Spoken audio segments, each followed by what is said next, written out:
Hey everybody, hello and welcome back to our channel Info Island. तो guys, जैसे कि आप जानते हैं एसएससी एमटीएस 2023 का एग्जामिनेशन नेक्स्ट मंथ होने वाला है। तो इसीलिए आज के वीडियो में हम एसएससी सीएचएसएल 2023 के एग्जामिनेशन के सारे शिफ्ट में जितने भी क्वेश्चंस पूछे गए हैं उन सवालों को आज इस वीडियो में डिस्कस करेंगे उनके 100% एक्यूरेट आंसर्स के साथ। जितने भी जीके जीएस के क्वेश्चंस जो कि आपके एसएससी एमटीएस के एग्जाम में आने वाले हैं वो सभी क्वेश्चन आपको इस वीडियो में मिलेंगे। 100% चांसेस है कि आपको अपने एग्जामिनेशन में इन्हीं प्रश्नों में से सवाल पूछे जाएंगे।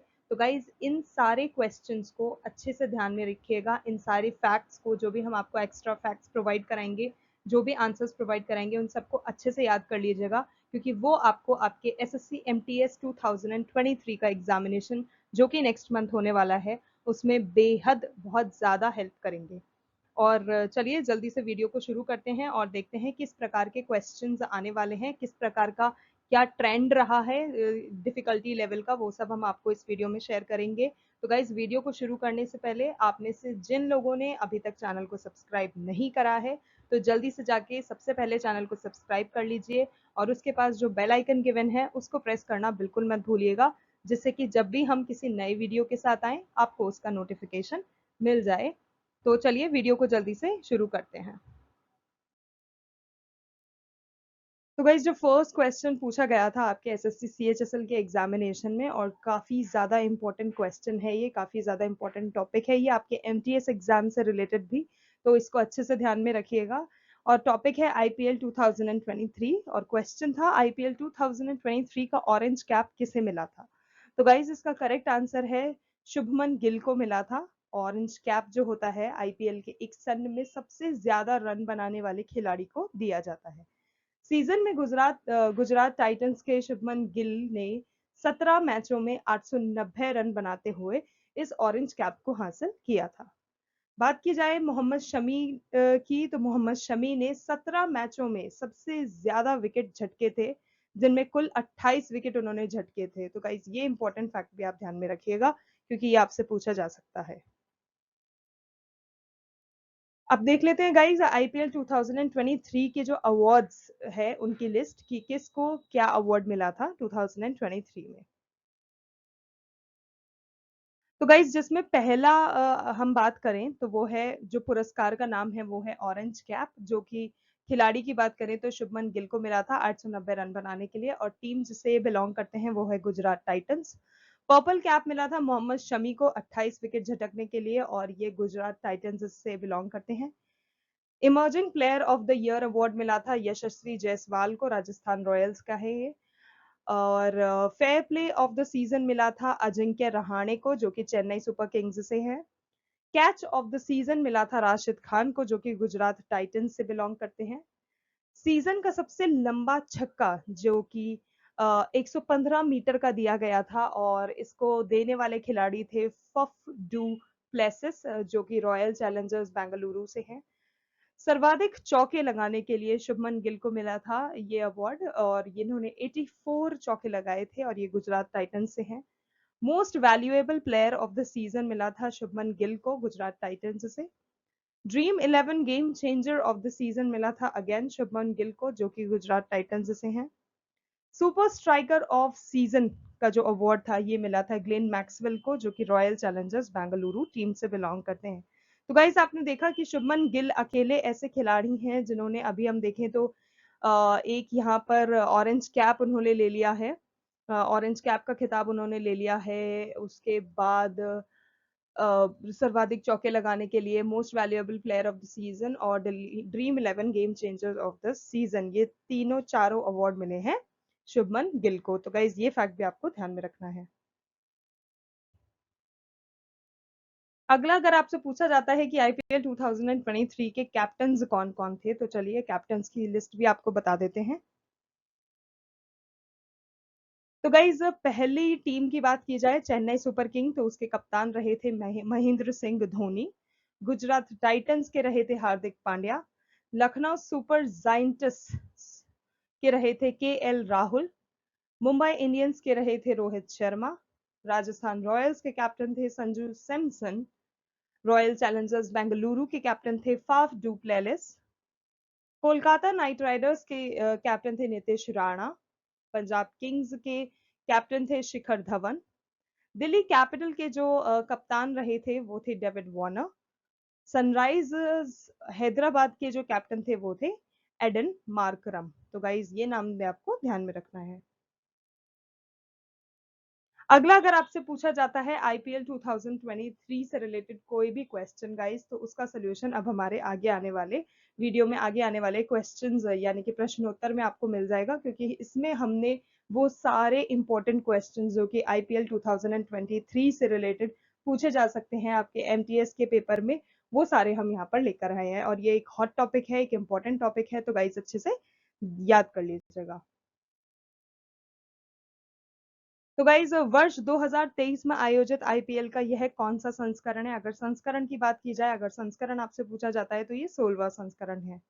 आईपीएल 2023 में कुल कितनी टीमों ने भाग लिया? 10 टीम ने। आईपीएल 2023 का फाइनल किस स्टेडियम में खेला गया? तो वो नरेंद्र मोदी स्टेडियम अहमदाबाद में खेला गया। आईपीएल 2023 का फाइनल मुकाबला किन किन टीमों के बीच हुआ? तो गाइस फाइनल्स में जो टीम उतरी थी आमने सामने वो थी आपकी चेन्नई सुपर किंग और गुजरात टाइटंस।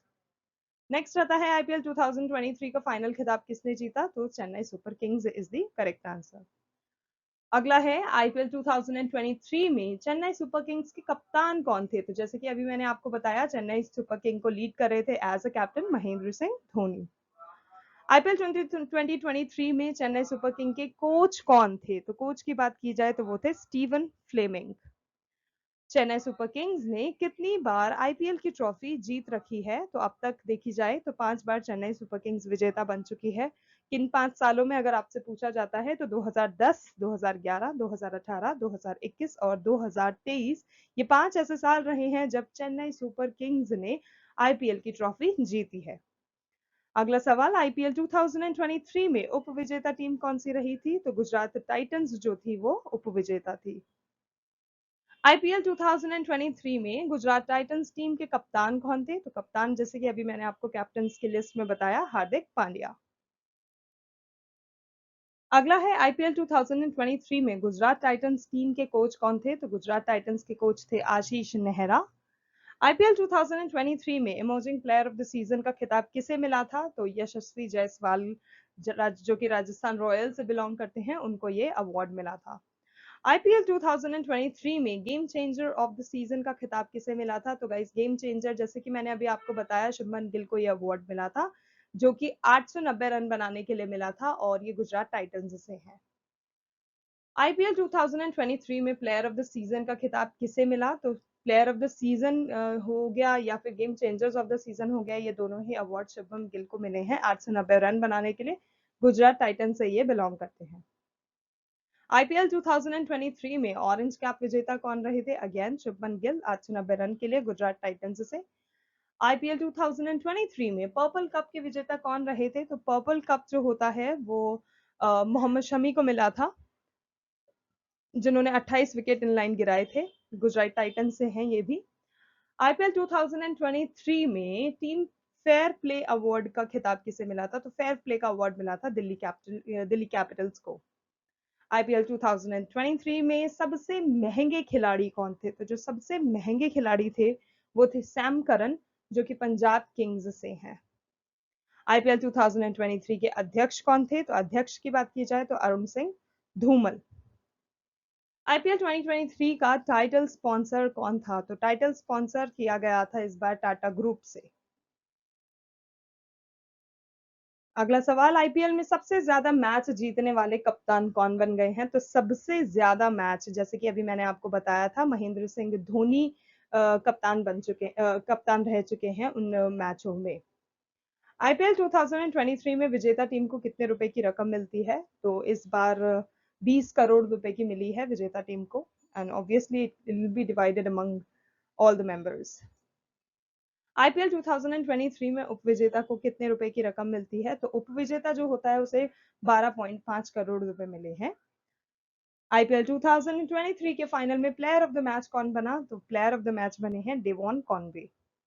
आईपीएल 2023 में पिच एंड ग्राउंड अवार्ड किसे मिला? तो पिच एंड ग्राउंड अवार्ड मिला है वानखेड़े स्टेडियम और ईडन गार्डन को। आईपीएल में सबसे ज्यादा विकेट लेने वाले गेंदबाज कौन बन गए? वो है युजवेंद्र चहल, जिन्होंने 187 विकेट लेके अपना नाम इसमें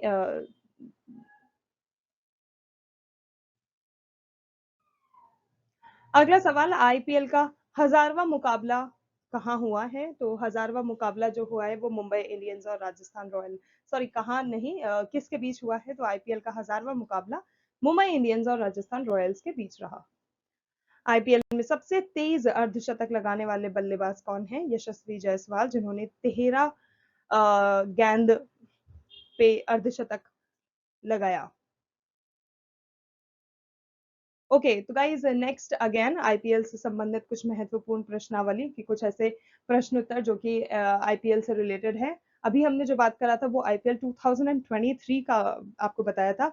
अब जो हम क्वेश्चंस आंसर डिस्कस करने वाले हैं वो आईपीएल से रिलेटेड है, जो कि आपके एसएससी एमटीएस में पूछे जा सकते हैं। तो गाइज पहला क्वेश्चन है, आईपीएल 2022 का खिताब किस टीम ने जीता? Gujarat Titans is the correct answer here. IPL 2022 season के सुपर स्ट्राइकर कौन बने हैं? तो आंसर है दिनेश कार्तिक। आईपीएल 2021 में किस खिलाड़ी ने सर्वाधिक रन बनाकर ऑरेंज कैप जीता था? तो 2021 की बात करी जाए तो ऋतुराज गायकवाड़ ने जीता था। आईपीएल 2022 का आयोजन किस देश में होगा? तो 2022 का जो कि भारत में ही हुआ था, तो भारत यहाँ पर करेक्ट आंसर है। अगला सवाल, आईपीएल 2022 सीजन के पावर प्लेयर के रूप में किसे घोषित किया गया था? तो उसका करेक्ट आंसर है जॉस बटलर। आईपीएल 2022 में किस खिलाड़ी ने सर्वाधिक छक्के लगाए? तो गाइस सर्वाधिक छक्के लगाने वाला जो प्लेयर था वो भी जॉस बटलर ही बन गए थे। आईपीएल 2022 में सबसे मूल्यवान खिलाड़ी कौन बने थे? तो वो भी जॉस बटलर ही हैं। तो ये तीन, जैसे कि हमने देखा, back to back Jos Buttler की उपाधि थी जो कि उन्होंने 2022 में हासिल करी थी, तो ये आपको अच्छे से याद करना है। अगला सवाल, वर्ष 2008 में हुए प्रथम आईपीएल का जो पहला मैच हुआ था वो किस स्टेडियम में खेला गया था? तो गाइज जो पहला हमारा आईपीएल का हिस्टोरिक मोमेंट था, ऑब्वियसली क्योंकि पहला आईपीएल मैच खेला गया था, किस साल खेला गया था? 2008 में। कहाँ खेला गया था? तो बेंगलुरु का जो एक एम चिन्ना स्वामी स्टेडियम है, वहां पर ये हमारा मैच आईपीएल का खेला गया था वर्ष 2008 में। अगला सवाल है, वर्ष 2008 में हुए पहले आईपीएल का जो खिताब है वो किस टीम ने जीता था? तो इसका करेक्ट आंसर है राजस्थान रॉयल्स। नेक्स्ट, आईपीएल 2021 में किस गेंदबाज ने सर्वाधिक विकेट प्राप्त करके पर्पल कैप का खिताब जीता था? तो गाइस पर्पल कैप का खिताब कैसे जीतते हैं ये तो आपको पता ही लग गया होगा। सबसे ज्यादा विकेट जब आप गिराते हैं तो आपको पर्पल कैप का खिताब मिल जाता है। तो 2021 की बात की जाए तो ये मिला था हर्षल पटेल को। आईपीएल में ऑरेंज कैप कैसे जीता जाता है? तो सर्वाधिक रन बनाने वाले खिलाड़ी को गाइस ऑरेंज कैप का जो ये पुरस्कार होता है उससे सम्मानित किया जाता है।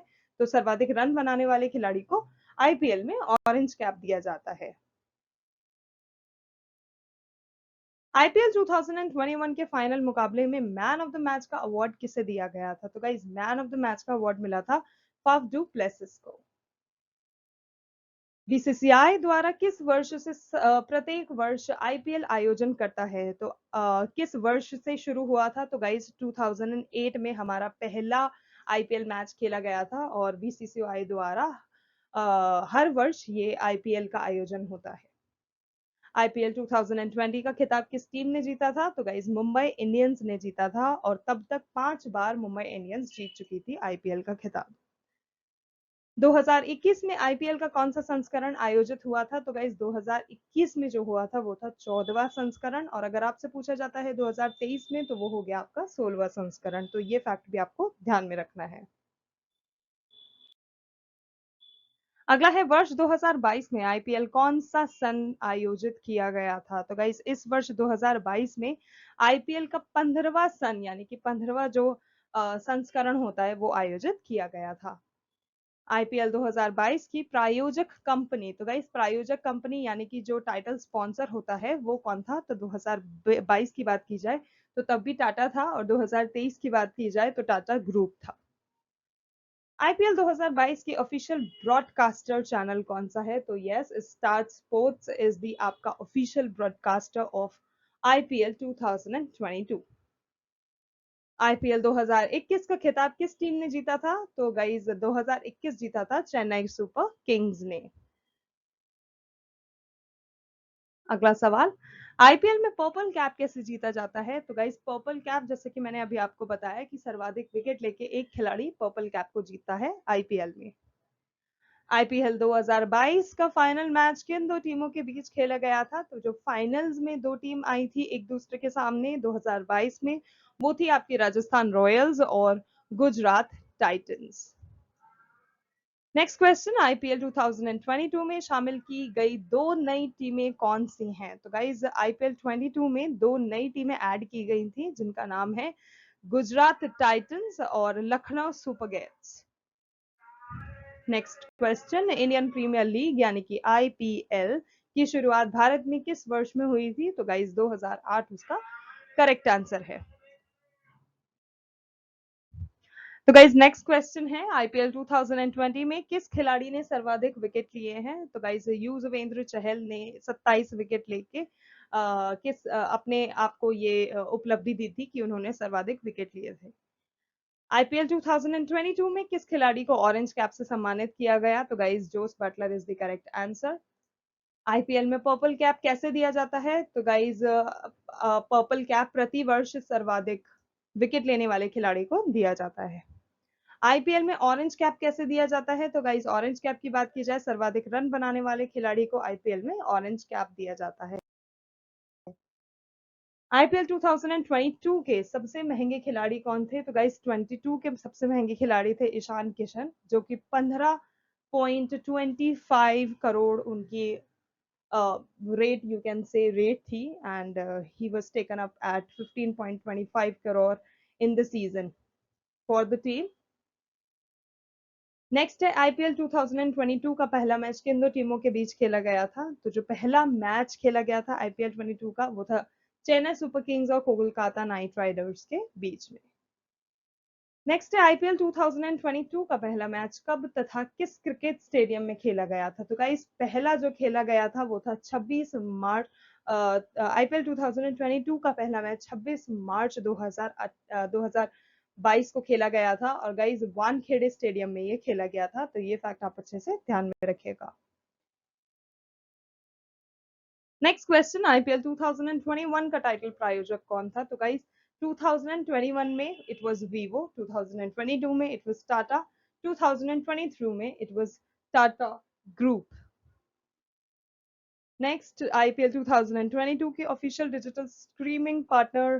तो guys official digital streaming partner जो है वो है आपकी डिज्नी हॉटस्टार, और ऑफिशियल अगर आप ब्रॉडकास्टर यानी कि टीवी पे पूछते हैं चैनल के बारे में, अगर आपसे पूछा जाता है तो it is star sports. IPL 2022 कल कितनी टीमों के बीच खेला गया? तो गाइस 2022 का जो मैच था वो कुल 10 टीमों के बीच खेला गया था। 2022 में आईपीएल का कौन सा संस्करण आयोजित किया जा रहा था? इट वाज 15th, जो आपका 15वां संस्करण था वो 2022 में खेला गया था। भारत में आईपीएल को कौन सी संस्था आयोजित करवाती है? तो गाइज जो organisation behind all the success you can say IPL is BCCI, तो बीसीसीआई ही इसको ऑर्गेनाइज करती है, करवाती है। नेक्स्ट इज आईपीएल का फुल फॉर्म क्या होता है? तो guys it's very obvious and very much known by each one of you, but still I would want you guys to know if you do not know. So it's Indian Premier League, क्योंकि एक important चीज है और पूछा जाता है, and अक्सर लोग उसको करेक्ट आंसर नहीं कर पाते हैं, बिकॉज एट टाइम्स क्या होता है, एब्रीविएशंस ऐसे खेलती हैं, हमें लगता है okay this is the correct answer, but if we are not sure about it we might just get mistaken, क्योंकि जो ऑप्शंस होते हैं they are very similar to each other, and उस टाइम कंफ्यूजन क्रिएट होता है कि guys ये भी हो सकता है, ये भी हो सकता है, तो इट्स वेरी इंपॉर्टेंट कि आप एब्रीविएशंस याद करें। यूएई किस महाद्वीप में स्थित है? तो गाइज यूनाइटेड अरब एमिरेट्स जो है आपका वो एशिया महाद्वीप में स्थित है। यूएई की मुद्रा क्या होती है? तो गाइज यूएई की मुद्रा होती है आपकी दिरहम। नेक्स्ट इज ड्रीम 11 के ब्रांड एम्बेसडर कौन है? तो गाइज ड्रीम 11 का जो ब्रांड एम्बेसडर है वो महेंद्र सिंह धोनी है। ड्रीम 11 का मुख्यालय यानी कि हेडक्वार्टर्स कहाँ स्थित है? तो गाइज वो मुंबई में स्थित है। नेक्स्ट इज योर आईपीएल 2021 का आयोजन किस देश में हुआ था? तो यूएई जो था आपका 2021 का आईपीएल वहां पर ऑर्गेनाइज किया गया था। बीसीसीआई का स्थापना कब हुआ था? बीसीसीआई का जो स्टैब्लिशमेंट हुआ था, इट हैपेंड ऑन 1928, दिसंबर 1928। तो गाइज ये सारे इंपॉर्टेंट चीजें भी आपको ध्यान में रखनी है। नेक्स्ट, इफ अगर आपसे पूछा जाता है कि बीसीसीआई का फुल फॉर्म क्या है, तो गाइज बीसीसीआई का फुल फॉर्म भी आप अच्छे से याद कर लीजिए। It is board of control for cricket in India. Next is IPL 2022 में किस खिलाड़ी ने सर्वाधिक रन बनाए हैं? तो वो है जॉस बटलर। 16 मैचों में उन्होंने 824 रन बनाए हैं। चेन्नई सुपर किंग टीम के मालिक कौन है? तो गाइज चेन्नई सुपर किंग जो टीम है, it is been owned by N Srinivas. IPL team Kings 11 Punjab का नया नाम क्या रखा गया है? तो गाइस कुछ ऐसे टीम है आईपीएल में जिनको रीनेम किया गया है, उनमें से जो किंग्स 11 पंजाब है, it is one of those, और इसका नया नाम अब रख दिया गया है पंजाब किंग्स। तो गाइस ये सब आपको पॉइंट्स अच्छे से पढ़ लेने हैं। नेक्स्ट इज योर भारतीय क्रिकेट कंट्रोल बोर्ड, जिसे हम इंग्लिश में शॉर्ट में बीसीसीआई के नाम से भी जानते हैं, उसका मुख्यालय किस भारतीय शहर में स्थित है? तो गाइज उसका जो मुख्यालय है वो महाराष्ट्र राज्य के मुंबई शहर में स्थित है। नेक्स्ट इज योर्स भारतीय क्रिकेट नियंत्रण बोर्ड, तो जो कंट्रोल बोर्ड कह लीजिए आप, नियंत्रण बोर्ड कह लीजिए, बीसीसीआई के वर्तमान उपाध्यक्ष कौन है? तो जो वर्तमान में उसको हैंडल कर रहे हैं वो है राजीव शुक्ला। अगला है आईपीएल 2022 का फाइनल मैच कब तथा किस क्रिकेट स्टेडियम में खेला गया था? तो गाइज 2022 का जो आईपीएल मैच का फाइनल मैच था वो आपका 28 मई 2022 को खेला गया था, और नरेंद्र मोदी स्टेडियम जो कि अहमदाबाद में है वहां खेला गया था। सर्वाधिक 300 टी20 मैचों में कप्तानी करने वाले दुनिया के पहले क्रिकेटर कौन बने हैं? तो गाइज इसका करेक्ट आंसर है महेंद्र सिंह धोनी। तो ये आपको फैक्ट अच्छे से याद रखना है। तो गाइज ये थे कुछ ऐसे क्वेश्चंस जो कि आईपीएल से रिलेटेड, आईपीएल 2023 से रिलेटेड हैं, जो कि 100% आपके कॉम्पिटेटिव एग्जाम्स में पूछे जाते हैं, और एसएससी एमटीएस में भी ये हॉट टॉपिक रहने वाला है, तो आप अच्छे से इसको याद कर लीजिएगा। चलते हैं अगले प्रश्न की ओर। तो जो गाइज अगला प्रश्न जो कि आपके एमटीएस के पेपर में आ सकता है वो है, रुक्मणी देवी अरुमंडेल को भरतनाट्यम नृत्य के लिए 1956 में कौन सा अवार्ड दिया गया था? तो गाइस बात करें रुक्मणी अरुणडेल की, तो 1956 में कला के क्षेत्र में पद्म विभूषण से इन्हें सम्मानित किया गया था, और वह राज्यसभा में नामांकित होने वाली पहली भारतीय महिला थी। ओके गाइस, तो क्योंकि हम भरतनाट्यम से रिलेटेड बात कर रहे हैं, तो भरतनाट्यम यानी कि जो कि तमिलनाडु का एक प्रमुख जो लोक नृत्य है, तो तमिलनाडु के इस प्रमुख नृत्य के प्रमुख कलाकार कौन से हैं, यानी कि भरतनाट्यम के कुछ प्रमुख कलाकार जो कि पूछे जा सकते हैं, तो देख लेते हैं। जिसमें पहला नाम आपका है पदम सुब्रमण्यम, फिर है अलारमेल वल्ली, यामिनी कृष्णमूर्ति, अनिता रत्नम, मृणालिनी साराभाई, मल्लिका साराभाई, मीनाक्षी सुंदरम पिल्लई, सोनई मानसिंह, वैजंती माला, स्वप्न सुंदरी, रोहिंटन कामा, लीला सैमसन, बाला सरस्वती आदि, ये सब उनमें शामिल हैं जो कि भरतनाट्यम के प्रमुख कलाकार हैं। तो गाइज ये नाम आप अच्छे से ध्यान में रखिएगा क्योंकि ये अक्सर पूछे जाते हैं। अगला सवाल, 1909 में भौतिकी का नोबेल प्राइज किसे दिया गया था? तो गाइस 1909 में भौतिकी में जो नोबेल प्राइज दिया गया था वो गुग्लियल्मो मार्कोनी और कार्ल फर्डिनेंड ब्रोन को दिया गया था, और वायरलेस टेलीग्राफी के विकास के लिए दिया गया था। भौतिकी में पहला नोबेल प्राइज 1901 में जर्मनी के विल्हम कॉनरेड रॉन्जन को एक्सरे की खोज के लिए दिया गया था। तो गाइस यहाँ पे आप ध्यान रखिएगा, 1909 में अगर आपसे पूछा जाता है कि भौतिकी का नोबेल प्राइज किसे मिला है, तो वो मिला है गुग्लियल्मो मार्कोनी और कार्ल फर्डिनेंड को वायरलेस टेलीग्राफी के लिए। और अगर 1901 का आपसे पूछा जाता है तो वो आपको याद में रखना है कि कॉनरेड रॉन्जन को दिया गया था एक्सरे की खोज के लिए। तो ये दोनों ही इंपॉर्टेंट है और ये दोनों ही पूछे जाते हैं। रविंद्रनाथ टैगोर देश के लिए नोबेल पुरस्कार जीतने वाले पहले भारतीय थे, और 1913 में रविंद्रनाथ टैगोर को गीतांजलि के साहित्य के लिए नोबेल पुरस्कार से सम्मानित किया गया था। तो गाइज ये भी आप इम्पोर्टेंट है, ध्यान में रखिएगा। अगला सवाल, मानव के दुर्व्यापार और बलात्श्रम का प्रतिशोध कौन सा अनुच्छेद करता है? तो गाइज भारतीय संविधान का जो अनुच्छेद 23, अनुच्छेद 24 है, तक शोषण के विरुद्ध अधिकार यानी कि राइट अगेंस्ट एक्सप्लॉइटेशन का वर्णन है। अनुच्छेद 23 की बात की जाए तो अनुच्छेद 23 में मानव तस्करी और जबरन श्रम पर रोक का प्रावधान दिया गया है, जबकि अनुच्छेद 24 की बात की जाए तो उसमें कारखानों, खानों, दुकानों आदि में 14 वर्ष से कम उम्र के बच्चों के रोजगार पर प्रतिबंध लगाया हुआ है। तो ये दोनों अनुच्छेद आपको ध्यान में रखने हैं। ये दोनों ही मानव के दुर्व्यापार और बलात्श्रम का प्रतिशोध करते हैं। अगला है, पंडित शिव कुमार शर्मा का संबंध किस वाद्य यंत्र से है? तो गाइज इसका करेक्ट आंसर है संतूर। और 1991 में उनको पद्मश्री और 2001 में उनको पद्म विभूषण से भी नवाजा गया था। तो गाइज ये दोनों इंपॉर्टेंट फैक्ट भी आपको ध्यान में रखना है। अब गाइज भारत के कुछ ऐसे प्रमुख वाद्य यंत्र और उनके वादक के बारे में हम देख लेते हैं, क्योंकि वो भी एक इम्पॉर्टेंट चीज है और आपको ध्यान में रखनी है। तो गाइज यहाँ पर हमने पूरी लिस्ट प्रोवाइड करा रखी है। अगर आपसे सितार वादक कौन है वो पूछा जाता है तो आपको पता होना चाहिए कि पंडित रविशंकर, उमाशंकर मिश्र, बुधादित्य मुखर्जी, विलायत खां, शाहिद परवेज और वंदे हसन, ये कुछ ऐसे लोग हैं जो कि सितार वादक हैं। अगला सरोद वादक अगर आपसे पूछा जाता है तो अमजद अली खां, अलाउद्दीन खां, अली अकबर खां, विश्वजीत राय चौधरी, मुकेश शर्मा, बुद्ध देवदास गुप्ता, ये सब सरोद वादक है। संतूर वादक की बात की जाए तो शिव कुमार शर्मा और भजन सुपारी ऐसे प्रसिद्ध संतूर वादक के श्रेणी में आते हैं। शहनाई की बात की जाए तो बिस्मिल्लाह खां, अली अहमद, हुसैन खां, दयाशंकर जगन्नाथ, ये सब शहनाई वादक हैं। बांसुरी, हरि प्रसाद चौरसिया, पन्ना लाल घोष, राजेंद्र कुलकर्णी और वी कुंजमणि जो हैं ये आपके बांसुरी वादक हैं। तबला, जाकिर हुसैन, अल्लाह रखा खां, गुदई महाराज, किशन महाराज, लतीफ खां और सुखविंदर सिंह, ये सब आपके तबला वादक हैं और तबला बजाने के लिए काफी फेमस है। अगला है वायलिन, जो कि T N Krishnan, doctor N Rajan, L Subramaniam, पखावज, गोपाल दास, ठाकुर लक्ष्मण सिंह, छत्रपति सिंह, रहमान खान, ये सब आपके पखावज वादक हैं। रुद्र वीणा की बात की जाए तो सादिक अली खां, असद अली खां।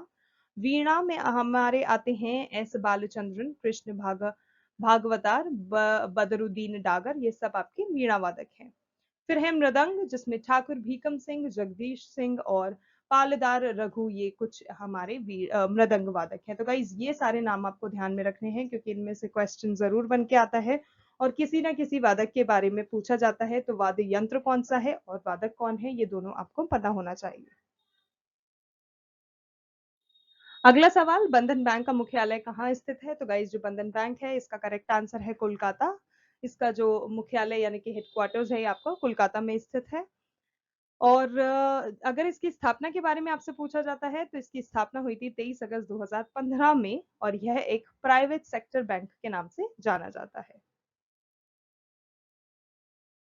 वर्तमान में अगर आपसे पूछा जाता है कि कुल कितने प्राइवेट सेक्टर बैंक्स हैं, तो गाइज वर्तमान में अगर भारत में बैंकिंग उद्योग की बात की जाए तो उसमें 12 तो सार्वजनिक क्षेत्र के बैंक हैं, 21 निजी क्षेत्र के बैंक हैं। तो यहाँ पर नंबर प्लीज याद रखिएगा, क्योंकि ये पूछा जाता है और 100% पूछा जाएगा, इस बार भी पेपर में आ सकता है।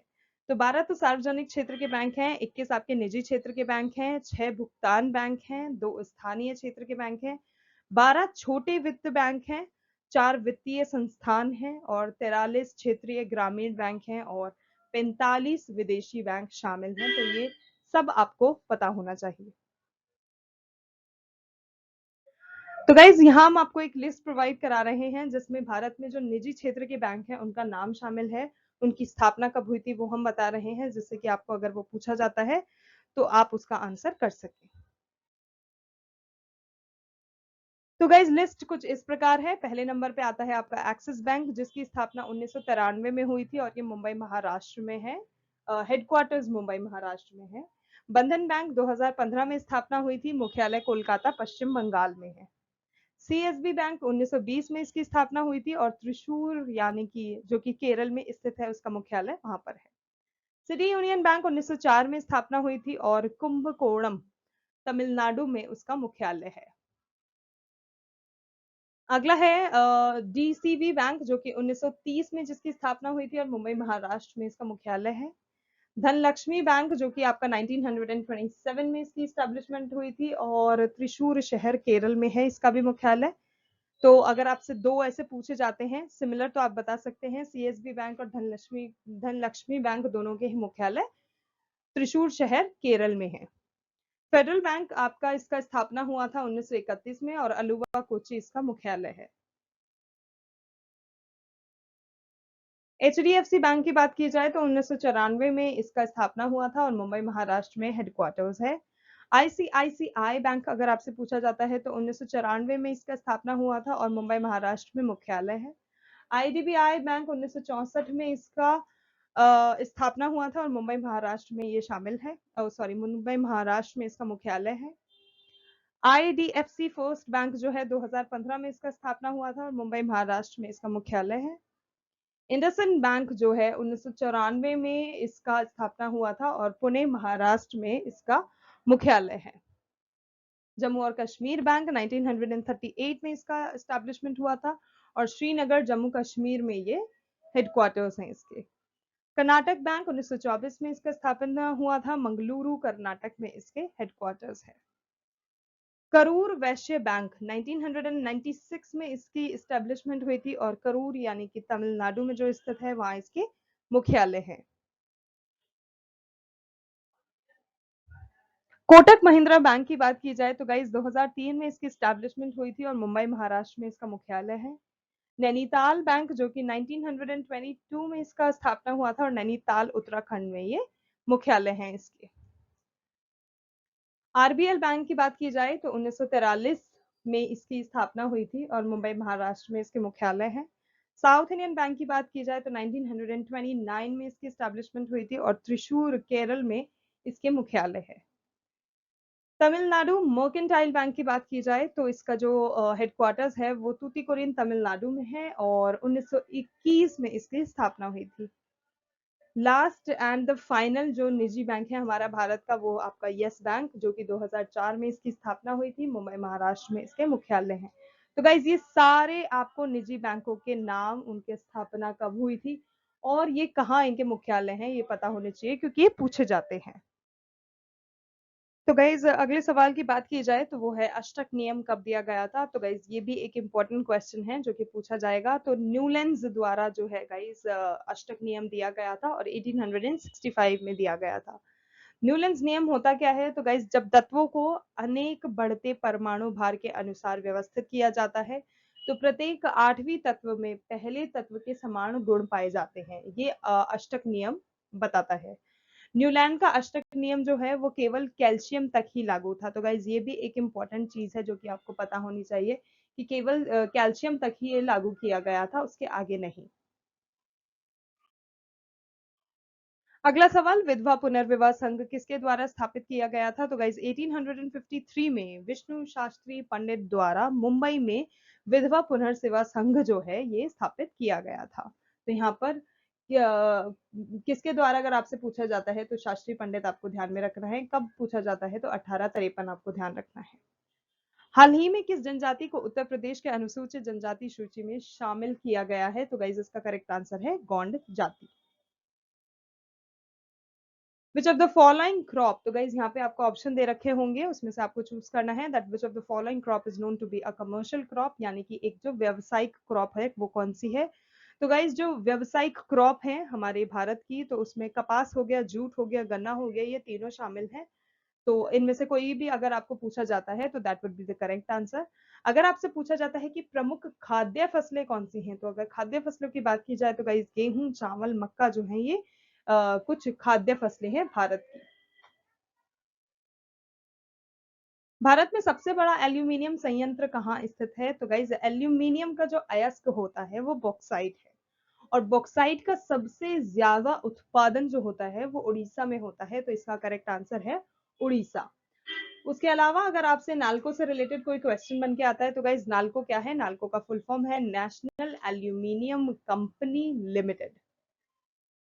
और भारत तथा एशिया का सबसे बड़ा एल्यूमिनियम कारखाना है ये नालको, तो आपको ये पता होना चाहिए, जिसकी स्थापना हुई थी 1981 में और उड़ीसा के दामनजोड़ी नामक जगह पर इसकी स्थापना की गई थी। अब हम आपको बताते हैं कि किसका उत्पादन सबसे ज्यादा किस राज्य में होता है। तो गाइज ये भी आपके इम्पोर्टेंट टॉपिक में आता है, क्योंकि ये भी ऐसा चीज है जो कि ऑलमोस्ट सब एग्जाम में पूछा जा रहा है, हर शिफ्ट में आ ही रहा है। सीएचएल का पेपर, सीएचएसएल के पेपर देखा है या सीजीएल के पेपर देखिए आप, उसमें किसी ना किसी ये उत्पादन कहाँ सबसे ज्यादा होता है ये पूछा गया है, तो ये ध्यान में रखिएगा। तो गाइस सिल्वर की बात की जाए तो राजस्थान में सबसे ज्यादा इसका प्रोडक्शन है। कॉपर की बात की जाए तो मध्य प्रदेश में। आयरन, मैंगनीज, क्रोमाइट, निकल, बॉक्साइट, ये सब आपके सबसे ज्यादा उड़ीसा में पाए जाते हैं। डायमंड का प्रोडक्शन सबसे ज्यादा मध्य प्रदेश में होता है। यूरेनियम का सबसे ज्यादा प्रोडक्शन आंध्र प्रदेश में होता है। थोरियम सबसे ज्यादा आपका केरल में बनता है और गोल्ड जो है ये कर्नाटक में सबसे ज्यादा इसका उत्पादन होता है। उसके बाद गाइज अगर आपसे पूछा जाता है कि सबसे बड़ा कोयले का जो भंडार वाला राज्य है, कोयला भंडार यानी कि कोयला रिजर्व, अगर आपसे कोल रिजर्व अगर आपसे पूछा जाता है तो गाइज उसका करेक्ट आंसर है झारखंड। यहाँ पर प्लीज कंफ्यूज मत होइएगा, अक्सर लोग हो जाते हैं और वो कहते हैं ना एक हैसल में पैनिक में थोड़ा सा फिर कंफ्यूजन क्रिएट हो जाता है। तो सबसे बड़ा कोयला भंडार अगर पूछा जाता है तो वो झारखंड में है, और सबसे ज्यादा कोयले का उत्पादन अगर पूछा जाता है तो छत्तीसगढ़ उसका करेक्ट आंसर होगा। अगला गाइज टेबल टेनिस की जो प्लेइंग सरफेस होती है, यानी कि खेलने की जो सरफेस होती है उसकी लंबाई कितनी होती है। तो गाइज सतह की जो लंबाई होती है वो 2.74 मीटर्स होती है, और अगर चौड़ाई की बात की जाए तो वो 1.525 मीटर होती है। तो यहाँ पर हमने आपको लंबाई भी बता दी है, चौड़ाई भी बता दी है, दोनों ध्यान में रखिएगा। अगला है सूरजकुंड मेला कहाँ आयोजित होता है। तो गाइज इसका करेक्ट आंसर है फरीदाबाद हरियाणा में। हो चुका है क्योंकि ये फरवरी में आयोजित किया गया था। तो गाइज वर्ष 2023 में जो सूरज कुंड मेला लगा था वो 35वां सूरज कुंड मेला था, जो कि 3 फरवरी 2023 से 19 फरवरी 2023 के बीच लगा था। तो आपको डेट भी पता होना चाहिए, और कहाँ लगता है, फरीदाबाद हरियाणा में। इसके अलावा अगर आपसे अंबुबाची मेला के बारे में पूछा जाता है तो वो कामाख्या मंदिर आसाम में लगता है। और अगर आपसे चंद्रभागा मेला के बारे में पूछा जाता है तो गाइस चंद्रभागा जो मेला है वो आपका झालरापाटन, झालावाड़ यानी कि राजस्थान में लगता है। अगला सवाल, अदिति अशोक को अब तक कितने प्रोफेशनल विन प्राइज मिल चुके हैं। तो गाइस इसका करेक्ट आंसर है टोटल 6 प्राइज उनको अभी तक मिल चुके हैं। लेडीज यूरोपियन टूर में उन्होंने 4 पदक हासिल करे थे और 2 उनको अदर गेम्स में मिले थे। अदिति की बात की जाए तो वो एक गोल्फ की खिलाड़ी हैं, बैंगलोर से बिलोंग करती हैं। तो यहाँ पर 2 पॉइंट आपके ये हो गए, एक तो गोल्फ, मैं हेड अंडर मार्क कर देती हूँ, तो गोल्फ हमने है हाईलाइट कर दिया, एंड वो बैंगलोर से बिलोंग करती हैं। उन्होंने गोल्फ में भारत का प्रतिनिधित्व करते हुए टोक्यो 2022 ग्रीष्मकालीन यानी कि समर ओलंपिक जो हुए थे उसमें उन्होंने क्वालिफाई किया था, और वह चौथे स्थान पर रही थी। अगला सवाल, मुंडारी किस राज्य का लोक नृत्य है। तो guys Jharkhand is the correct answer. Alcohol के लिए किड़वन, किड़वन यानी कि अल्कोहलिक फर्मेंटेशन से जो होता है वो कहलाता है। तो गाइस अल्कोहल के लिए किड़वन से उत्पादन क्या बनता है। तो गाइस जैव रासायनिक प्रक्रिया जो होती है उसके दौरान खमीर यानी कि यीस्ट, शर्करा यानी कि शुगर को इथेनॉल, कार्बन डाइऑक्साइड और अन्य उपाचय उत्पादक में परिवर्तित कर दिया जाता है।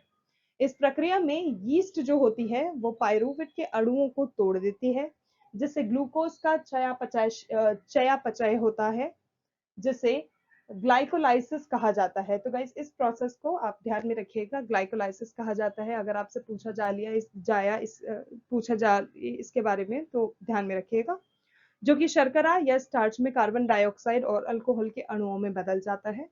तो अल्कोहलिक किण्वन से जो होता है गाइज, अगर आपसे पूछा जाता है कि अल्कोहलिक किण्वन से क्या बनता है तो उसका करेक्ट आंसर है बियर और वाइन। ये जो दोनों होते हैं ये अल्कोहलिक फर्मेंटेशन के द्वारा बनते हैं। अगला सवाल, ग्राम पंचायतों का गठन किस संवैधानिक निर्देशों के तहत स्थापित किया गया है। तो गाइज अनुच्छेद 40 की बात की जाए तो अनुच्छेद 40 के अंतर्गत राज्य के नीति निर्देशक तत्व स्वशासन की इकाई के रूप में ग्राम पंचायत के गठन का विवरण देते हैं।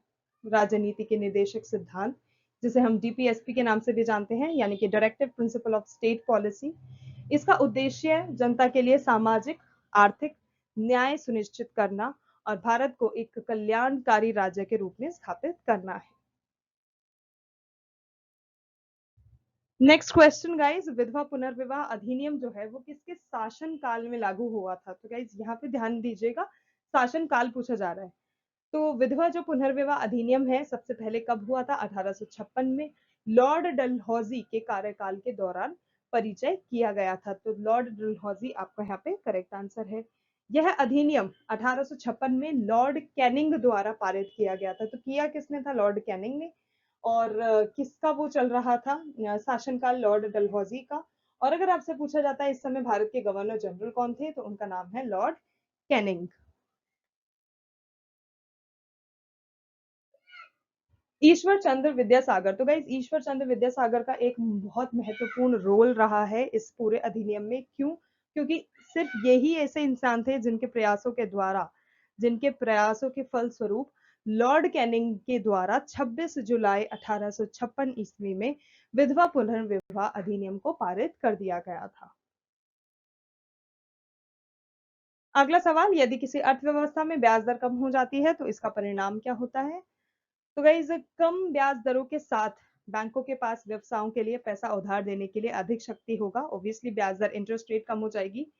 और घरेलू सामान खरीदने के लिए जो एक व्यक्ति अधिक खर्च करने में सक्षम बनाएगा, इसीलिए यदि एक व्यवस्था, अर्थव्यवस्था में अगर ब्याज दर कम कर दी जाएगी तो उससे धन की आपूर्ति में वृद्धि होगी और इस प्रकार निवेश व्यय में भी वृद्धि होगी। तो आपका करेक्ट आंसर ये है। अगला सवाल, दक्षिण भारतीय वास्तुकला शैली के मंदिरों के आंगन में जो जिला का स्तंभ बना रहता है उस पर्टिकुलर स्तंभ को क्या कहते हैं? तो गाइज इसका करेक्ट आंसर है स्तूपिका। नेक्स्ट क्वेश्चन, गांधीवादी सिद्धांतों पर आधारित नीति निर्देशक सिद्धांत कौन से हैं? तो गाइज जो अनुच्छेद 40, कुछ ऐसे अनुच्छेद हैं जो कि गांधीवादी सिद्धांतों पर आधारित हैं और उनमें है अनुच्छेद 40 जो कि पंचायतों का संगठन करते हैं, अनुच्छेद 45 कुटीर उद्योगों को बढ़ावा देना, अनुच्छेद 45B सहकारी उद्योग, अनुच्छेद 46 SC ST और अन्य पिछड़े वर्गों के विकास से रिलेटेड है, अनुच्छेद 45 नशीले पदार्थों का निषेध, अनुच्छेद 48 गौ हत्या पर प्रतिबंध। तो गाइज ये कुछ अनुच्छेद ऐसे हैं जो कि गांधीवादी सिद्धांतों पर आधारित है।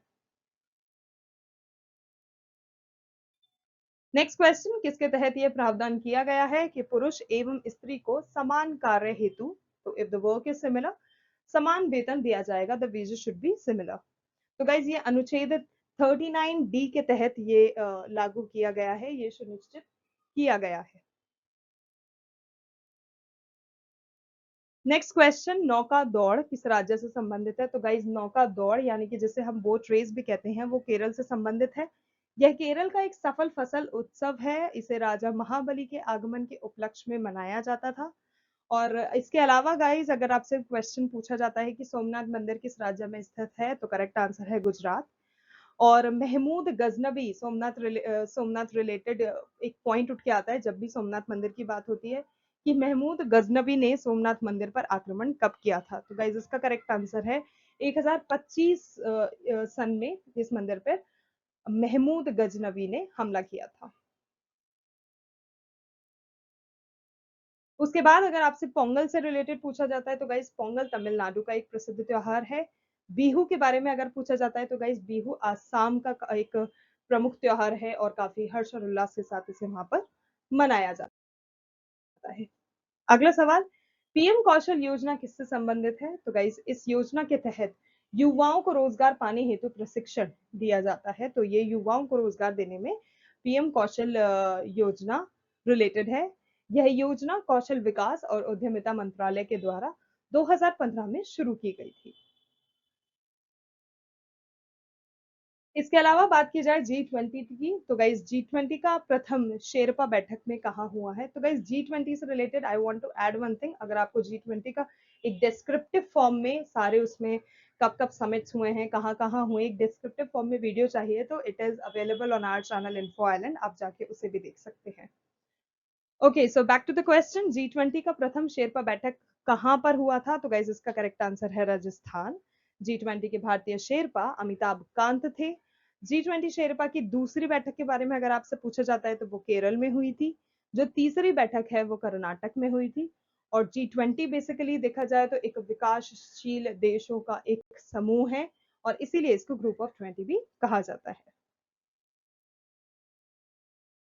अगला सवाल, निम्नलिखित में से किस पहाड़ी पर पूर्वी घाट पश्चिमी घाट से मिलती है? तो जो पूर्वी घाट होती है वो पश्चिमी घाट से मिलती है, नीलगिरी पहाड़ी। नीलगिरी पहाड़ियां भारत के दक्षिणी भाग में स्थित है। अगला सवाल, उस्ताद अली अकबर खां का संबंध किस वाद्य यंत्र से है? तो गाइज यहाँ पर करेक्ट आंसर है वो एक सरोद वादक है। और लिस्ट मैंने आपको, जैसे कि प्रीवियसली हमने वीडियो में देखा है, लिस्ट मैंने आपको पूरी प्रोवाइड करा ही दी है, तो आप उसको अच्छे से पढ़ लीजिएगा, अच्छे से रट लीजिएगा, क्योंकि वाद्य यंत्र पे सवाल 100% आएगा, श्योर शॉट आएगा।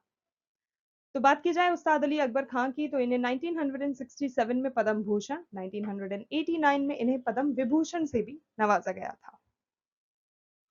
कुछ अन्य कलाकार जो कि सरोद वाद्य यंत्र से संबंध रखते हैं वो हैं अलाउद्दीन खां, अली अकबर खां, अमजद अली खान, बुद्धदेव दास गुप्ता, बहादुर खान, शरण रानी, जरीन एस शर्मा। तो गाइस बात करें नेक्स्ट क्वेश्चन की, तो नेक्स्ट क्वेश्चन है कि पेलाग्रा जो रोग होता है वो किस विटामिन की कमी से शरीर में होता है? तो गाइस इसका करेक्ट आंसर है विटामिन B3, जिसकी कमी से जो शरीर में रोग होता है उसे पेलाग्रा कहते हैं। और गाइस विटामिन B3 को नियासिन के नाम से भी जाना जाता है। तो गाइज यहाँ पे हमने पूरी एक आपको लिस्ट प्रोवाइड कराई है जिसमें हम विटामिन के नाम, उनके साइंटिफिक नेम्स और उनके अभाव से कौन से जन्य रोग हो जाते हैं वो आपको बताते हैं। तो शुरू करते हैं, जिसमें पहला है आपका विटामिन ए, जिसका गाइज साइंटिफिक नेम यानी कि रासायनिक नेम होता है रेटिनॉल, और इसके अभाव के कारण हो जाता है रतौंधी। फिर आता है विटामिन B1। विटामिन B1 को थायमिन के नाम से भी जाना जाता है और इससे होने वाला रोग, इसके अभाव से होने वाला रोग होता है बेरीबेरी। फिर आता है विटामिन B2 जिसे राइबोफ्लोविन भी कहते हैं, और इसकी कमी से शरीर में एंगुलर स्टोमाटाइटिस के नामक एक बीमारी हो जाती है। फिर आता है विटामिन B3 जिसे न्यासिन भी कहते हैं, और इसकी कमी से शरीर में पेलाग्रा नामक रोग हो जाता है।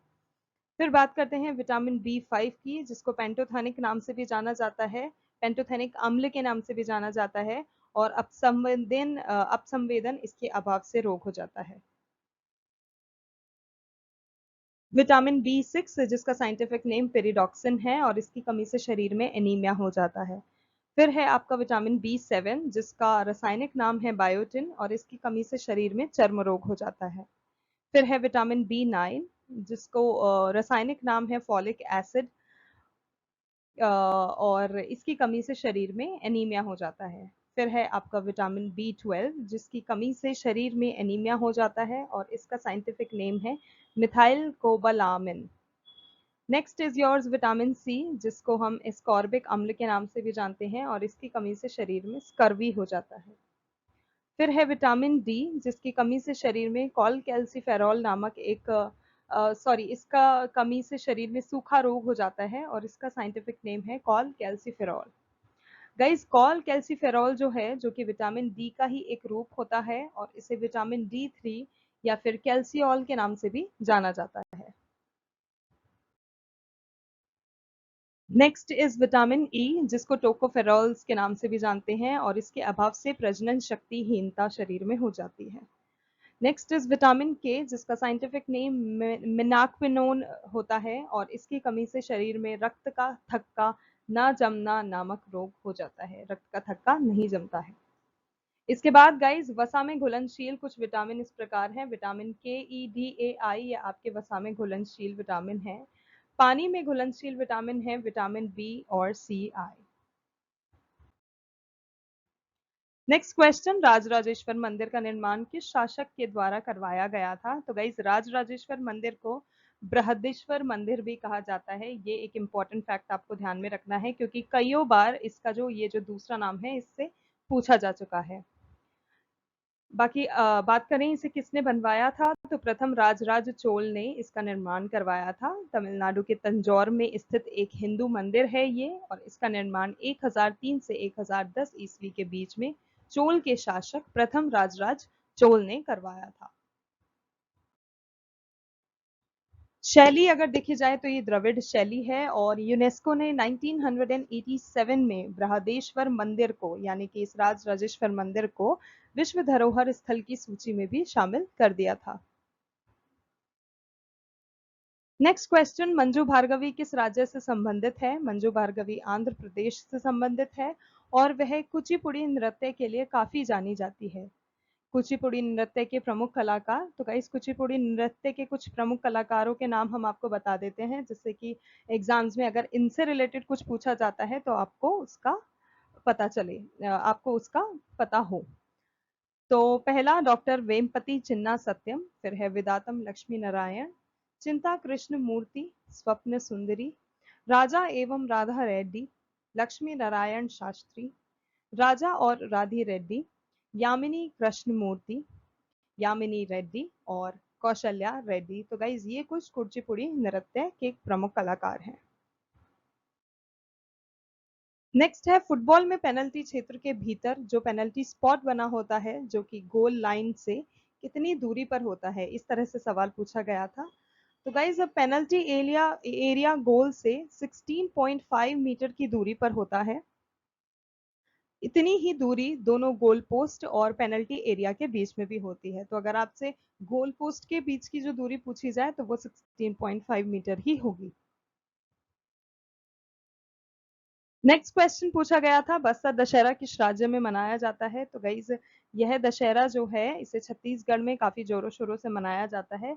ये दुनिया का सबसे लंबा दशहरा उत्सव माना जाता है, क्योंकि ये कुल 75 दिनों से अधिक दिनों तक मनाया जाता है, और इसकी शुरुआत अगस्त में हो जाती है। अगस्त में ये शुरू हो जाता है और अक्टूबर के आसपास जाकर इसकी समाप्ति होती है।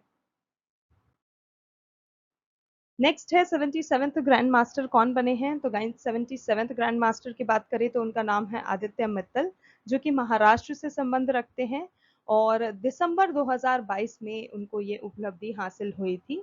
और अगर आपसे प्रथम ग्रैंड मास्टर के बारे में पूछा जाता है तो विश्वनाथन आनंद, जो कि तमिलनाडु से हैं, वो प्रथम ग्रैंड मास्टर हैं, और 1988 में वो ग्रैंड मास्टर बन गए थे। इसके अलावा गाइस हमने यहाँ पर पूरी एक लिस्ट प्रोवाइड कराई है, जिसमें सारे ग्रैंड मास्टर्स, जो कि अब तक भारत को 83 ग्रैंड मास्टर्स कुल मिल चुके हैं, तो उनकी लिस्ट बताई है, जिससे कि इनसे अगर कुछ पूछा जाए तो आप वो भी बता सकें। तो 82nd ग्रैंड मास्टर हैं वोपला प्रणीत तेलंगाना से, 81st ग्रैंड मास्टर हैं सयंतन दास वेस्ट बंगाल से, 80th ग्रैंड मास्टर हैं विघ्नेश एन आर तमिलनाडु से, 79th ग्रैंड मास्टर हैं प्रनीश एम तमिलनाडु से, 78th ग्रैंड मास्टर हैं कौस्तुभ चैटर्जी, जो कि वेस्ट बंगाल से, 77th ग्रैंड मास्टर हैं आदित्य मित्तल, जो कि मुंबई महाराष्ट्र से हैं, 76th ग्रैंड मास्टर प्रणव आनंद, जो कि बेंगलुरु कर्नाटका से हैं, 75th grand master we Pranav, जो कि तमिलनाडु से हैं, 74th grand master Rahul Shrivastava P, जो कि तेलंगाना से बिलोंग करते हैं, 73rd grand master Bharat Subramaniam, जो कि तमिलनाडु से हैं, 72nd ग्रैंड मास्टर जो जिनका नाम है मित्रभा गुहा, जो कि वेस्ट बंगाल से हैं, 71st ग्रैंड मास्टर संकल्प गुप्ता, जो कि महाराष्ट्र से हैं, 70th ग्रैंड मास्टर जो कि आर राजा ऋत्विक तेलंगाना से हैं। नेक्स्ट क्वेश्चन, निम्नलिखित में से कौन सा शास्त्रीय नर्तक नहीं है? तो गाइज यहाँ पर आपको 4 ऑप्शन गिवन थे, उनमें से एक ऑप्शन था श्रेया घोषाल। तो श्रेया घोषाल है जो कि इसका उत्तर सही है, क्योंकि श्रेया घोषाल जो है वो एक संगीतकार हैं, वो एक शास्त्रीय नर्तक नहीं है। मनरेगा में कितने दिन का रोजगार दिया जाता है? तो गाइज इसका करेक्ट आंसर है टोटल ऑफ 100 डेज। और मनरेगा की फुल फॉर्म अगर पूछी जाती है तो Mahatma Gandhi national rural employment guarantee act, और ये 2005 में शुरू हुआ था, तो इसे गारंटी एक्ट 2005 के नाम से भी जाना जाता है। महात्मा गांधी राष्ट्रीय ग्रामीण रोजगार गारंटी अधिनियम 2005 में लागू हो गया था। 25 अगस्त 2005 को इस अधिनियम को पारित कर दिया गया था, तो डेट भी आपको ध्यान में रखनी है।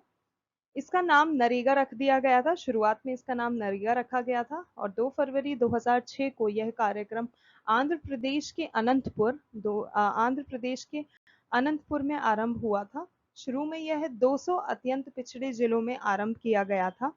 शुरुआत में 200 जो बैकवर्ड इलाकेज होते हैं उनमें लागू किया गया था और इसके बाद 1 अप्रैल 2008 से इसको पूरे भारत में लागू कर दिया गया था। Next question, 2022 world weight lifting championship में 49 केजी भार वर्ग में सिल्वर मेडल विजेता कौन थे? तो गाइज इसका करेक्ट आंसर है मीराबाई चानू, जिन्होंने रजत पदक जीता था। महिलाओं की 49 केजी भार वर्ग श्रेणी में इन्होंने रजत पदक जीता था। इसके बाद बात की जाए, मीराबाई चानू ने 200 किलोग्राम जिसमें 87 kilogram snatch plus 113 kilogram clean and jerk का कुल भाग उठाया था, जिसकी वजह से वह वर्ल्ड वेट लिफ्टिंग चैंपियनशिप में दूसरा पदक हासिल करने में सफल रही थी। और अगर आपसे पूछा जाता है ये कहाँ आयोजित किया गया था, तो यह कोलंबिया में आयोजित हुआ था। इसके अलावा चीन की वेट लिफ्टर जिनका नाम है जियांग हुई हुआ, उन्होंने 206 किलोग्राम भार उठाकर स्वर्ण मेडल जीता था। तो चीन की जो वेट लिफ्टर हैं उन्होंने गोल्ड मेडल जीता था। वहीं अगर चीन की एक और वेट लिफ्टर की बात की जाए होई की, उन्होंने 198 केजी का भार उठाया था और पोडियम पर अपनी जगह बना ली थी। भारत में पहला रेडियो कार्यक्रम किस वर्ष में प्रसारित किया गया? तो इसका करेक्ट आंसर है 23 जुलाई 1927 को भारत के वायसराय लॉर्ड इरविन ने मुंबई में सबसे पहले रेडियो केंद्र का उद्घाटन किया था। इस प्रकार भारत में रेडियो प्रसारण की शुरुआत 1927 ईस्वी में हो गई थी। इसके अलावा अगर आपसे पूछा जाता है तो प्राइवेट तौर पर जून 1923 में मुंबई के रेडियो क्लब ने देश में पहली बार प्रसारण किया था। 1936 में इसका नाम ऑल इंडिया रेडियो रख दिया गया था। तो गाइज ये फैक्ट्स भी आपको ध्यान में रखने हैं। 1957 में आकाशवाणी के नाम से पुकारा जाने लगा और 1900 में मार्कोनी ने इंग्लैंड से अमेरिका बेतार संदेश भेजकर व्यक्तिगत रेडियो संदेश की शुरुआत कर दी थी। अगला सवाल है, रेडियो का आविष्कार किसने और कब किया था? तो गाइज इसका आविष्कार गुग्लिमो मार्कोनी ने किया था। और कब किया था? तो 1920वीं सदी के एक इतालवी आविष्कारक और विद्युत संभ्यता थे। वे 1890 के दशक में पहला रेडियो विकसित करने के लिए, तो 1890 यहाँ पर करेक्ट आंसर है, 1890 में इन्होंने यह आविष्कार किया था। अगला सवाल, एएलयू की फुल फॉर्म क्या होती है? तो it is arithmetic logic unit. सन 1919 में कांग्रेस अधिवेशन कहाँ पर हुआ था? अमृतसर में। यूएनओ के महासचिव एंटोनियो गुटेरेस किस देश से संबंधित हैं? पुर्तगाल से।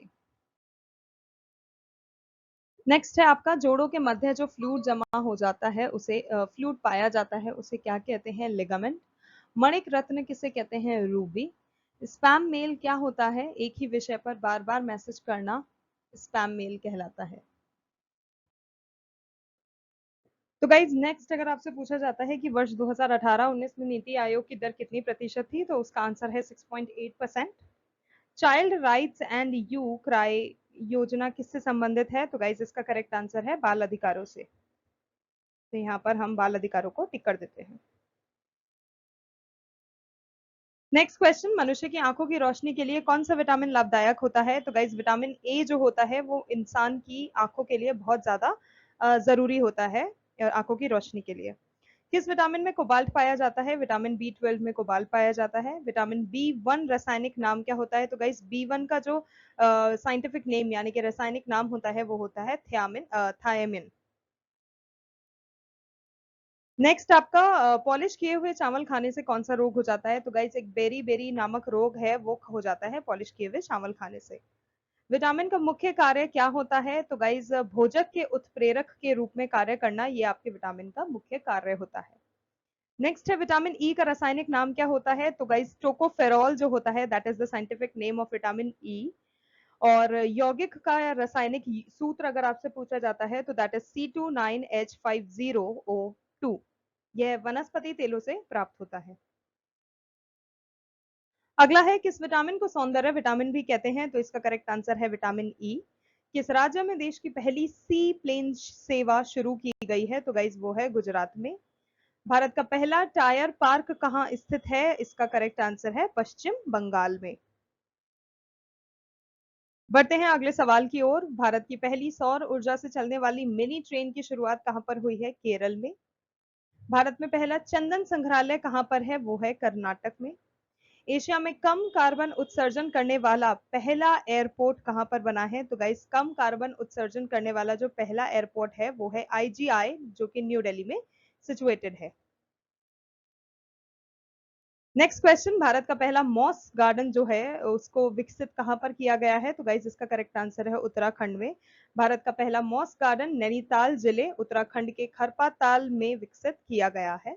जुलाई 2019 में स्वीकृत मॉस गार्डन का उद्घाटन किया गया था। तो 2019 में स्वीकृति प्राप्त हो गई थी और 20 नवंबर 2020 को इसका उद्घाटन कर दिया गया था। किसके द्वारा? जल संरक्षण कार्यकर्ता हैं राजेंद्र सिंह जी, उनके द्वारा किया गया था।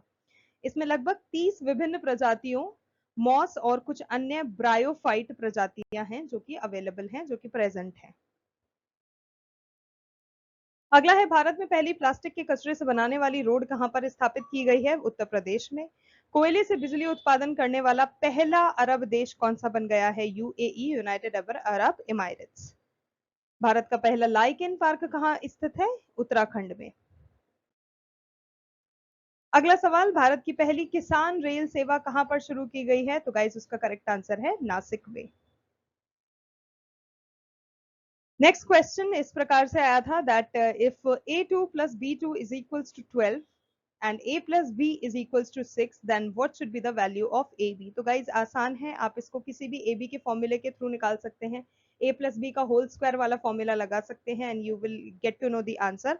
और अगर इसके आंसर की बात की जाए तो गाइज ab की वैल्यू जो होगी वो 12 है। अगला सवाल, बेर, नीम, बबूल जहां उगते हैं वहां कितनी वर्षा होती है? तो गाइस 50 सेंटीमीटर से कम वर्षा वाले क्षेत्रों में यह वन पाए जाते हैं। तो 50 सेंटीमीटर आपका करेक्ट आंसर है। बाकी उष्ण कटिबंधीय पर्णवती वन, आर्द्र पर्णवाती वनों की बात की जाए तो वो 100 से 200 सेंटीमीटर वर्षा वाले होते हैं। उदाहरण के तौर पे साल, सागौन, शीशम, हर्रा, बेहड़ा, बहेड़ा, आंवला, सेमल, कुसुम, चंदन, ये कुछ उसके प्रकार होते हैं। शुष्क पर्णपाती वन जो होते हैं 70 से 100 सेंटीमीटर वर्षा वाली जगह, तो उसके कुछ एग्जाम्पल हैं पलाश, अमलतास, बेल, वर्ड। उसके बाद अगर बात की जाए उष्ण कटिबंधीय सदाबहार एवं अद्र सदाबहार वनों की, तो रोजवुड, रबर, एबनी, बीटल, ये कुछ उसके एग्जाम्पल हैं। और वर्षा की बात की जाए तो 200 सेंटीमीटर से अधिक और औसत तापमान 22 सेल्सियस से अधिक हो, ऐसी जगह ये पाए जाते हैं। पोषण और जीवन स्तर के लिए लोक स्वास्थ्य में सुधार का कर्तव्य किस अनुच्छेद में वर्णित है? तो गाइज इसका करेक्ट आंसर है अनुच्छेद 47। और भाग 4 नीति निर्देशक तत्व अनुच्छेद 36 से, तो नीति निर्देशक तत्व जो हैं उसके अनुच्छेद 36 से 52 में दिए गए हैं। तो 36 जो कि अनुच्छेद बताता है वो है राज्य की परिभाषा। 35 बताता है नीति निर्देशक तत्व न्यायालय में वाद योग्य नहीं माना गया। जो इस वो 35 में नहीं माना गया, पर वो आपके आर्टिकल 37 में दिया गया है। फिर है अनुच्छेद 38, राज्य लोक कल्याण की वृद्धि में व्यवस्था करना। अनुच्छेद 39, समान कार्य के लिए समान वेतन का प्रावधान इसमें किया गया है। अनुच्छेद 20 सब जो पार्ट है 2 किससे संबंधित है? तो गाइस अनुच्छेद 20 जो है भारतीय संविधान द्वारा दिया गया महत्वपूर्ण मौलिक अधिकार है। इसके तहत किसी भी व्यक्ति को तब तक अपराधी नहीं माना जाएगा जब तक कि उस पर आरोप साबित नहीं हो जाते। तो गाइस ये पढ़ लीजिएगा, ये बहुत इंपॉर्टेंट है, रिपीटेड क्वेश्चन है, काफी बार पूछा जा चुका है। तो उम्मीद करते हैं इस बार आपको एमटीएस में भी ये देखने को मिल सकता है। अगला, अनुच्छेद 20 के तहत किसी भी नागरिक को 3 प्रकार की स्वतंत्रताएं प्रदान की जाती हैं, वो क्या होती हैं? चलिए देखते हैं।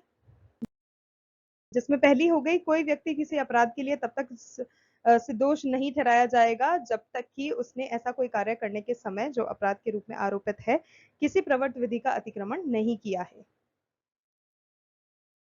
दूसरा, किसी व्यक्ति को एक ही अपराध के लिए एक बार से अधिक अभियोजित और दंडित नहीं किया जाएगा। तीसरा, किसी अपराध के लिए अभियुक्त किसी व्यक्ति को स्वयं अपने विरुद्ध साक्षी होने के लिए बाध्य नहीं किया जाएगा। अगला सवाल, कौन सा राज्य स्वास्थ्य का अधिकार बिल पारित करने वाला पहला राज्य बन गया है? तो गाइस इसका करेक्ट आंसर है राजस्थान। राजस्थान के प्रत्येक व्यक्ति को बिना किसी पूर्व पेमेंट किए आपातकालीन चिकित्सा सेवा मिलेंगी, जिसमें निजी हॉस्पिटल भी शामिल हैं। निजी हॉस्पिटल्स को भी ये चीज फॉलो करनी पड़ेगी without taking any charges prior. अगला है, उदासीन बिंदु पर चुंबकीय क्षेत्र का मान कितना होता है? तो गाइस इसका करेक्ट आंसर है 0। चुंबकीय क्षेत्र के परिणामी चुंबकीय क्षेत्र में कुछ ऐसे बिंदु होते हैं जहां चुंबक का चुंबकीय क्षेत्र पर पृथ्वी का चुंबकीय क्षेत्र बराबर तथा वितरित होता है। CSIR council of scientific and industrial research किस मंत्रालय से संबंधित है? तो गाइस इसका करेक्ट आंसर है ministry of science and technology. और इसकी स्थापना की बात की जाए तो वो 26 सितंबर 1942 में हुई थी। किसने की थी? डॉक्टर नल्लाथाम्बी कलाईसेल्वी, डॉक्टर एन कलाईसेल्वी जिन्हें कहा जाता है वो। तो डॉक्टर एन कलाईसेल्वी जो है guys, she has been appointed as the first woman director general of CSIR। तो ये एक इंपॉर्टेंट पॉइंट है जो ध्यान में रखने वाला है, पेपर में जरूर से पूछा जाएगा। अगला क्वेश्चन, आर्गन की खोज किसने की थी? तो गाइज आर्गन की खोज सर विलियम ने की थी और लॉर्ड रेली ने मिलकर करी थी 1894 में। इसके अलावा अगर आपसे पूछा जाता है कि हाइड्रोजन की खोज किसने की थी, तो 1766 में हेनरी कैवेंडिश ने की थी। और अगर आपसे पूछा जाता है कि ऑक्सीजन की खोज किसने की थी, तो जोसेफ प्रीस्टले ने 1774 में इसकी खोज की थी। इसके अलावा हीलियम के बारे में अगर आपसे पूछा जाता है तो उसकी खोज 1868 में फ्रैंकलैंड और लॉकियर ने मिलकर की थी। अगला सवाल, जनगणना से क्रूड बर्थ रेट यानी कि अशोधित जन्म दर क्या होती है? तो गाइस किसी क्षेत्र विशेष में प्रति 1000 जनसंख्या पर एक वर्ष में पंजीकृत जो जीवित जन्मों की संख्या को होता है उसको अशोधित जन्म दर कहते हैं। और 2011 की जनगणना के अनुसार बात की जाए तो भारत में अशोधित जन्म दर हर साल प्रति 1000 लोगों पर 21.8 शिशुओं को जन्म होता है। तो गाइज ये फैक्ट इंपॉर्टेंट है, ध्यान में रखिएगा। And to add one more point, guides में जैसे कि पहले भी हमारे प्रीवियस वीडियोस में बता चुकी हूँ, 2001 से लेके 2011 की जो जनगणना है, स्पेशली दिस जनगणना 2011 जो है, ये काफी रिपीट हो रही है, ऑलमोस्ट हर शिफ्ट में पूछी जा रही है। तो इससे रिलेटेड लिटरेसी रेट हो, सेक्स रेशो हो, जिसे हम साक्षरता रेट भी कहते हैं, लिटरेसी रेट यानी कि साक्षरता रेट, सेक्स रेशो हो या कुछ भी हो, वो सारी चीजें आपको अच्छे से पता होनी चाहिए। नेक्स्ट क्वेश्चन, भारतीय राष्ट्रीय कांग्रेस की स्थापना कब हुई थी? तो गाइस भारतीय राष्ट्रीय कांग्रेस की स्थापना 72 प्रतिनिधियों की उपस्थिति में हुई थी और 28 दिसंबर 1885 को मुंबई में हुई थी। अगर पूछा जाता है मुंबई में कहाँ हुई थी, तो उसका आंसर है गोकुलदास तेजपाल संस्कृत महाविद्यालय। इसके संस्थापक की बात की जाए तो वह महासचिव यानी कि जनरल सेक्रेटरी A.O.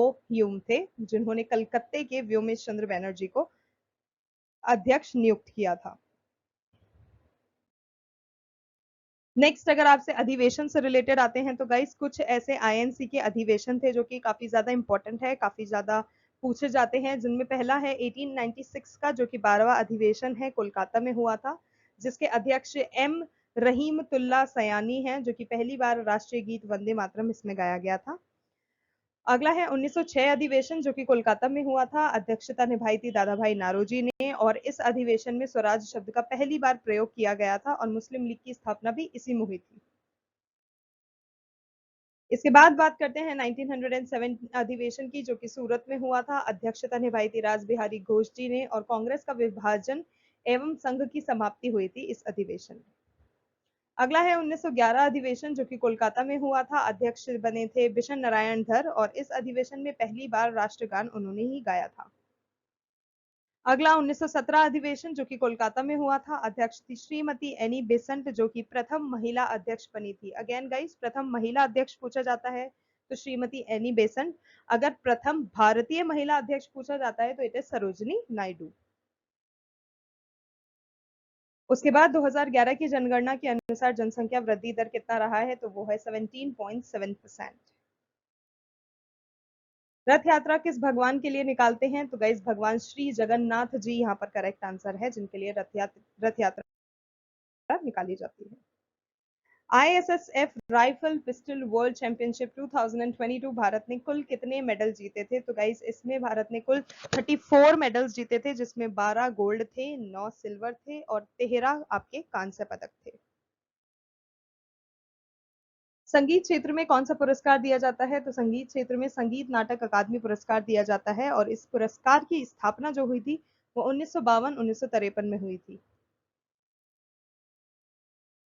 अगला सवाल, जायद फसल कब बोई जाती है? तो गाइज मार्च अप्रैल के महीने में इस फसल को बोया जाता है। और अगर आपसे पूछा जाता है कि जायद फसल कौन सी कहलाती है, तो रबी और राइफल के मध्य में बोई जानी फसल जो होती है वो जायद फसल होती है।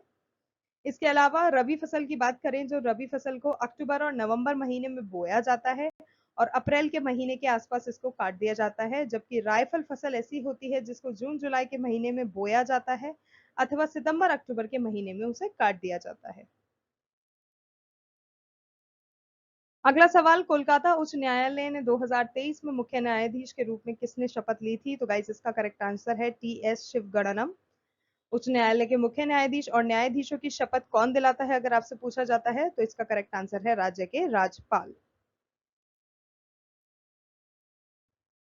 सरोदी शौकिया किस नृत्य से संबंधित है? इसका करेक्ट आंसर है सत्या नृत्य। तो एक प्रकार का डांस फॉर्म होता है सत्रिय नृत्य, जो कि जिसके लिए सरोदी शौकिया जी फेमस हैं। इसके अलावा सत्रिय संगीत नृत्य और नाट्य कला संगीत नृत्य नाटक और अन्य समवर्गीय कलाओं से जुड़े कलात्मक अभिव्यक्तियों के विविध रूपों का एक मिश्रित समूह है।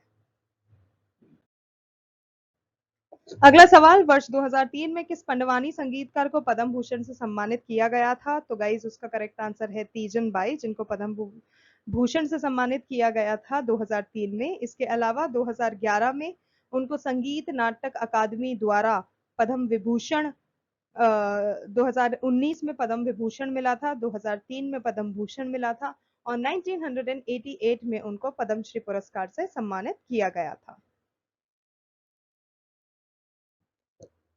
अगला सवाल, पूर्ण स्वराज का प्रस्ताव किस कांग्रेस अधिवेशन में पारित किया गया था? तो जैसे कि अभी मैंने आपको आईएनसी वाले क्वेश्चन में बताया कि कांग्रेस का लाहौर अधिवेशन जो था, जो कि 1929 में हुआ था, जिसकी अध्यक्षता जवाहरलाल नेहरू जी ने निभाई थी, उसमें पूर्ण स्वराज का प्रस्ताव दिया गया था।